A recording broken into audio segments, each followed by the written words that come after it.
Bago si Ako Bicol Party List Representative Rodel Batucabe, mas nauna umanong binalak ni Daraga Albay Mayor Carlwin Baldo na ipapatay ang pinalitan niyang si dating Mayor Jerry Hausian. Ayon sa CIDG, nanggaling ang impormasyon mula sa suspect sa pagpatay kay Batucabe at ngayoy key witness na si Emmanuel Hudavar.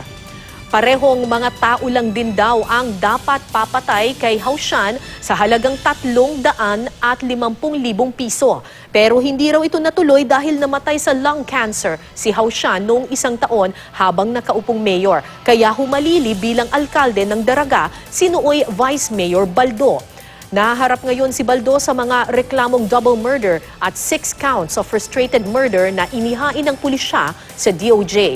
Nauna nang itinanggi ni Baldo na may kinalaman siya sa pagpaslang kay Batucabe. Wala pa siyang pahayag kaugnay sa umano'y planong pagpapapatay noon kay Hausian.